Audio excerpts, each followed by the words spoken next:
O Evangelho segundo Mateus, capítulo 27. Assim que o dia amanheceu, todos os chefes dos sacerdotes e os líderes religiosos, anciãos do povo, conspiraram para condenar Jesus à morte. Então, amarrando-o, levaram-no e entregaram a Pilatos, o governador. E sucedeu que Judas, seu traidor, ao ver que Jesus havia sido condenado, sentiu terrível remorso e procurou devolver aos chefes dos sacerdotes e aos anciãos as 30 moedas de prata. E declarou: pequei, pois traí sangue inocente. Mas eles alegaram: o que temos a ver com isso? Esta é uma questão tua. Judas atirou então as moedas de prata dentro do templo e, abandonando aquele lugar, foi e enforcou-se.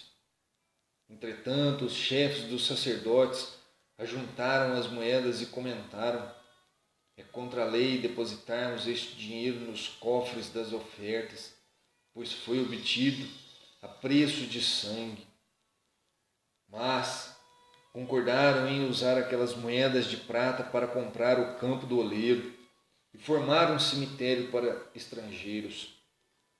Por esse motivo ele se chama Campo de Sangue até estes dias. E assim se cumpriu o que fora anunciado pelo profeta Jeremias. Então eles tomaram as 30 moedas de prata, o valor que lhe atribuíram aos filhos de Israel, e usaram para comprar o campo do oleiro, assim como o Senhor me havia indicado. Jesus foi conduzido à presença do governador, e este o interrogou: és tu o rei dos judeus? Afirmou-lhe Jesus: tu o dizes. Então passou a ser acusado pelos chefes dos sacerdotes e pelos anciãos, mas ele nada respondeu. Foi quando lhe questionou Pilato: não ouves a acusação que todos levantam contra ti? Jesus, entretanto, mantinha-se em absoluto silêncio e por isso ficou o governador fortemente impressionado. Contudo, por ocasião da festa, era costume do governador dar liberdade a um prisioneiro escolhido pelo povo. Detinham eles naqueles dias um criminoso muito conhecido de todo, chamado Barrabás. Então Pilatos dirigiu-se à multidão que ali se havia reunido e lhe propôs: a quem desejais que eu vos solte? A Barrabás ou a este Jesus, que é chamado de Messias? Isso porque tinha conhecimento de que o haviam entregado por inveja. E aconteceu que, estando Pilatos assentado no trono do tribunal, sua esposa lhe enviou a seguinte mensagem: não faças nada contra este homem inocente, pois hoje, em sonho, muitas coisas sofri por causa dele. Todavia, os chefes dos sacerdotes e os anciãos influenciaram a multidão para exigir o livramento de Barrabás e a execução de Jesus. Então o governador entregou à multidão o dilema: qual dos dois homens quereis que eu vos deixe livre?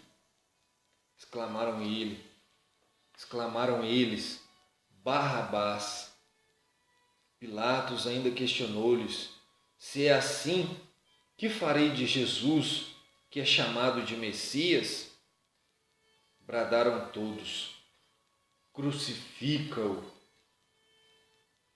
Outra vez insta Pilatos: por quê? Que crime cometeu este homem? Apesar de tudo, a multidão esbravejava ainda mais furiosa: crucifica-o. Percebendo Pilatos que não conseguia demover o povo, mas ao contrário, um princípio de tumulto já era visível, ordenou que lhe trouxessem água, lavou as mãos diante da multidão e exclamou: estou inocente do sangue deste homem justo. Esta é uma questão vossa.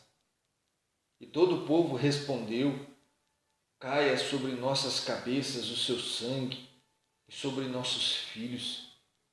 Diante disso, Pilatos soltou-lhes Barrabás, mandou que Jesus fosse flagelado e o entregou para ser crucificado. E sucedeu que os soldados do governador conduziram Jesus ao pretório e agruparam toda a tropa ao redor dele. Despojaram-no de suas vestes e o cobriram com um manto vermelho vivo. Trançaram uma coroa de espinhos e a forçaram sobre sua cabeça.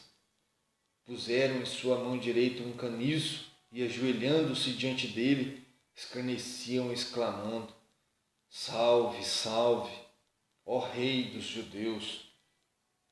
Cuspiram nele e, tirando o caniço de sua mão, espancavam-lhe com ele a cabeça. Depois de haverem zombado dele, despiram-lhe o manto e o vestiram com suas próprias roupas. Em seguida, o levaram para ser crucificado.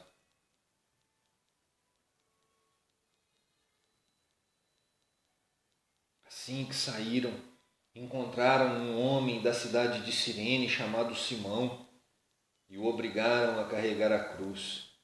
Chegaram a um lugar conhecido como Gólgota, que significa lugar da caveira. Deram-lhe para beber uma mistura de vinho com absinto, mas ele, depois de prová-la, negou-se a beber. E aconteceu que, após a sua crucificação, dividiram entre si as roupas que lhe pertenciam, jogando sortes, e se acomodaram ali para o vigiar. Acima de sua cabeça fixaram por escrito a acusação forjada contra ele: este é Jesus, o Rei dos judeus. 2 ladrões foram crucificados com ele, um à sua direita e outro à sua esquerda. As pessoas que passavam lançavam-lhe impropérios, balançando a cabeça, e exclamavam: ó tu que destróis o templo e em 3 dias o reconstrói, agora salva a ti mesmo, desça da cruz, se és o Filho de Deus. Do mesmo modo, os chefes dos sacerdotes, os mestres da lei e os anciãos zombavam dele, vociferando: salvou a muitos, mas a si mesmo não pôde salvar-se. É o Rei de Israel. Desça agora da cruz e passaremos a crer nele.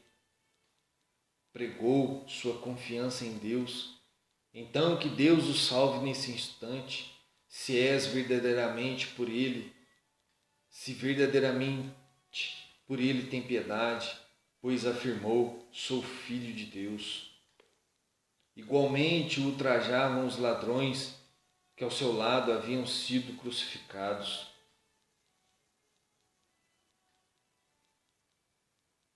Então, profundas trevas caíram por sobre toda a terra, do meio-dia às 3 horas da tarde daquele dia.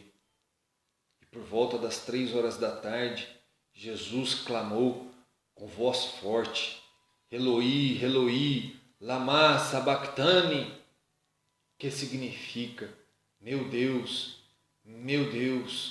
por que me abandonaste? Mas alguns dos que ali estavam, ao ouvirem isto, comentaram: ele chama por Elias. Sem demora, um deles correu em busca de uma esponja, embebeu-a em vinagre, colocou-o na ponta de um caniço, ergueu-o até Jesus e lhe deu de beber. Entretanto, aos outros os censurava. Deixa, vejamos se Elias vem livrá-lo. Então Jesus exclamou uma vez mais, em alta voz, e entregou o Espírito. No mesmo instante, o véu do santuário rasgou-se em duas partes, de alto a baixo. A terra estremeceu e fenderam-se as rochas.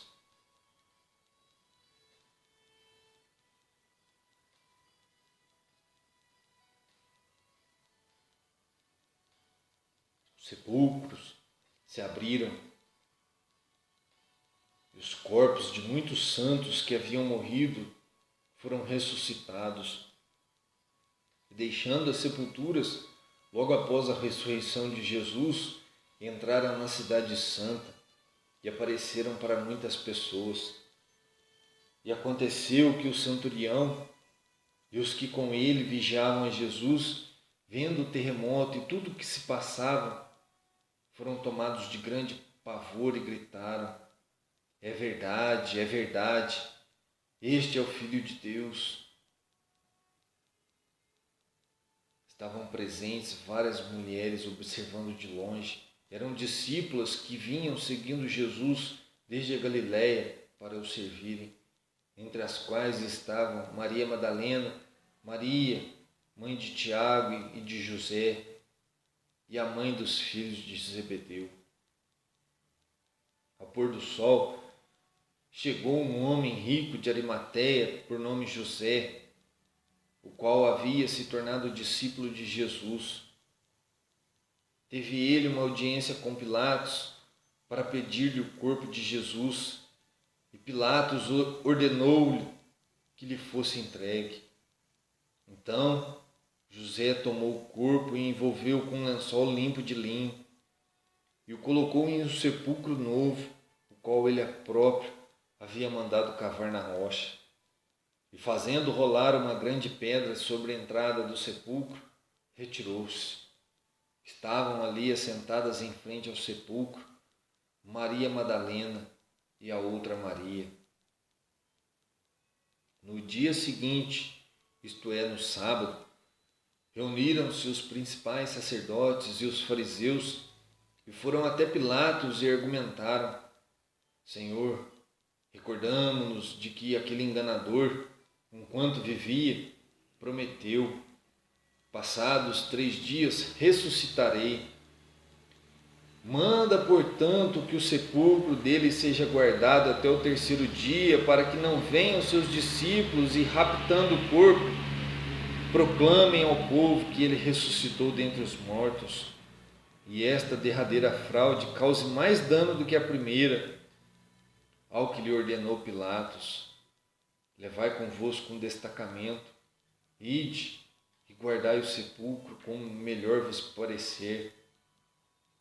Segundo eles, organizaram um sistema de segurança ao redor do sepulcro e, além de manterem um destacamento em plena vigilância, lacraram a pedra.